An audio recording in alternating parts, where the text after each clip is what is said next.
The Iranian-backed Houthi militants striking a British oil tanker, setting it ablaze. So I really thank the Indian warship INS Visakhapatnam. एक बड़ी development है कि ये इस महीने के अंदर इंडियन नेवी जो है वो एक थर्ड एक मर्चेंट वेसल है जिसकी हेल्प के लिए आई है। INS Visakhapatnam to help burning vessel with 22 Indians on board in the Gulf of Aden is what we know. Indian Navy helps rescue British oil tanker with mostly Indian crew attacked by the Houthis. उसने एक जो एक जिसे कहते हैं ना guided missile destroyer था, जो कि एक मर्चेंट वेसल जिसका नाम MV मर्लिन लोनाडा है, समथिंग लाइक दैट, उस पे हमला हुआ और उसकी जो कॉल थी उस पर रिस्पॉन्ड किया। बात करेंगे इंडिया के एक रिवायती अंदाज के ऊपर जो कि पूरी दुनिया में सिर्फ और सिर्फ इंडिया में ही देखा जाता है। जब भी रेस्क्यू करने इंडियन शिप्स जा रही हैं। India give philosophy of the humanity to the world, इसलिए इंडिया को वर्ल्ड वाइड सेलिब्रेट किया जाता है। इसके ऊपर जब हमला हुआ है तो सुनने में आ रहा है कि जो इंडियन नेवी है उसने specialised nuclear, biological and chemical defence teams जो हैं उनको किया है। इंडिया ऐसे क्यों कर रहा है, ये सवाल बनता है। India always spoke about humanity. India तो ये समय कहता है कि जी हम बड़े कमिटेड हैं सेफ गार्ड करने के लिए, जो कम्युनिकेशन लेन्स हैं, सी लेन्स हैं, और क्योंकि पायरेसी भी बढ़ गई है, ड्रोन अटैक्स भी बढ़ गए हैं, और इंडिया ने तकरीबन 10 से ज़्यादा शिप्स जो हैं वो डिफरेंट स्ट्रेटेजिक लोकेशंस में, इंडियन ओशन में, अरेबियन सी में, गल्फ ऑफ एडन में अपनी डिप्लॉय की हुई हैं।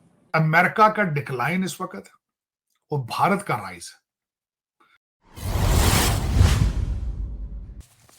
जय हिंद दोस्तों। अदन की खाड़ी में ब्रिटिश ऑयल टैंकर पर आग लगने के एनबिन मार्लिन वोंडा में आग लग गई थी तो भारतीय नौसैनिक रिस्पॉन्ड करा था। इस जहाज़ में इंडियन क्रू था, 22 एक बांग्लादेशी भी नागरिक था। इस इंडियन जहाज़ ने सफलता से जहाज़ पर लोगों को सफल रेस्क्यू कर लिया। बाद में इस जहाज़ को आग भी बुझा दी। हौथी ने इस बार 3 बार इंडियन ओशन में अटैक करने की ज़रूरत करी है। भारत अब क्या एक्शन लेता है हौथी आतंकवादियों को, यह आप लोग आगे वीडियो में देखोगे। एक थर्ड एक मर्चेंट वेसल है जिसकी हेल्प के लिए आई है। कहा जा रहा है कि इंडियन नेवी की एक INS, उसका नाम है INS विशाखापत्तनम, इसका नाम है शायद, और उसने एक जो एक जिसे कहते हैं ना गाइडेड मिसाइल डिस्ट्रॉयर था, जो कि एक मर्चेंट वेसल जिसका नाम MV मर्लिन लोनाडा है, समथिंग लाइक दैट, उस पे हमला हुआ और उसकी जो कॉल थी उस पर रिस्पॉन्ड किया। और ये हौथीज़ ने इसको हमला किया है, और बेसिकली ये सारे का सारा जो एरिया है US सेंट्रल कमांड में आता है। ये एरिया US सेंट्रल कमांड में भी आता है और US सेंट्रल कमांड ने भी इस पे बात की है, लेकिन रेस्क्यू करने इंडियन शिप्स जा रही हैं। और इसके अंदर ये जो MV मर्लिन जिस मर्चेंट शिप का नाम है, इसमें 22 इंडियंस थे और एक बांग्लादेशी भी था।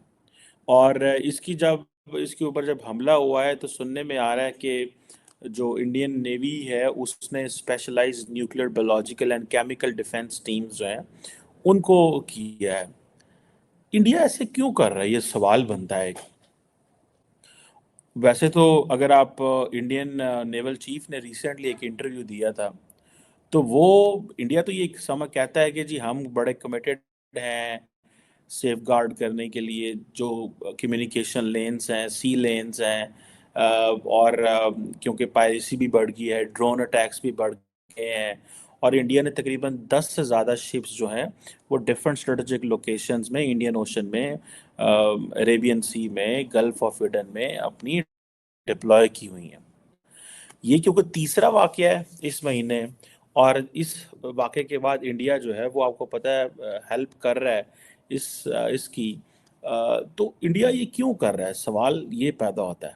और ये रेड सी का जितना एरिया है इसमें अगर आप देखें तो हालात यहाँ पे ख़राब हो रहे हैं इन टर्म्स ऑफ होतीज़ का एग्रेशन बढ़ रहा है, सऊदीज़ साइलेंट हैं, अमारातीज़ साइलेंट है बिकॉज वो इस मसले में आना नहीं चाहते और वो क्योंकि रेंज में हैं होतीज़ की, सो दे हैव एन इशू।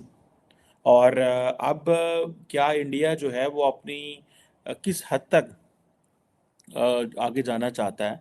जो अपने इंडिया ने 10 शिप्स डिप्लॉय की हैं उनके अंदर एंटी पायरेसी टास्किंग या एंटी ड्रोन सपोर्ट मौजूद है, सुनने में ये आ रहा है। क्या इंडिया जो है वो, लास्ट टाइम भी हमने इस पे बात की थी कि क्या इंडिया नेट सिक्योरिटी प्रोवाइडर बनना चाहता है या बन रहा है? ये एक सवाल है कि क्या इंडिया नेट सिक्योरिटी प्रोवाइडर बनना चाहता है, ये बनना चाह रहा है या है? ठीक है जी।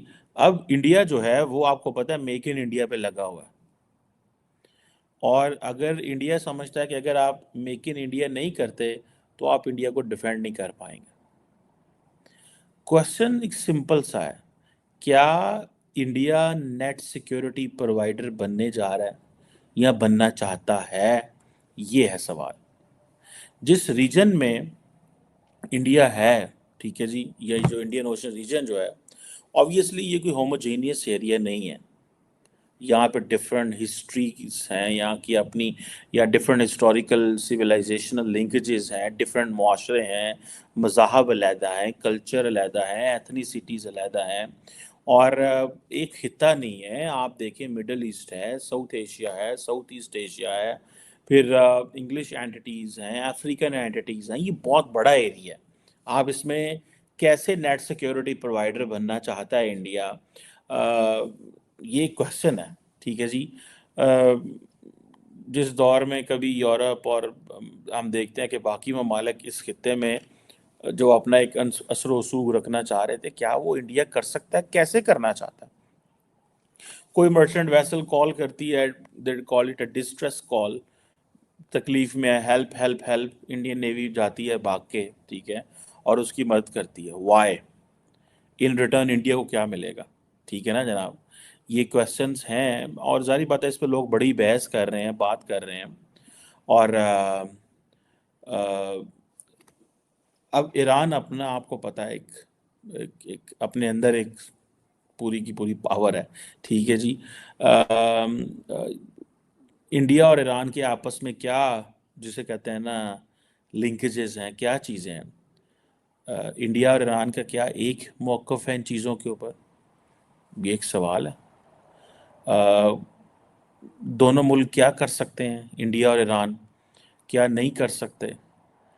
मेरा नहीं ख्याल कि इंडिया और ईरान वो कोलैबोरेशन कर सकते हैं with the presence of the American in the reason.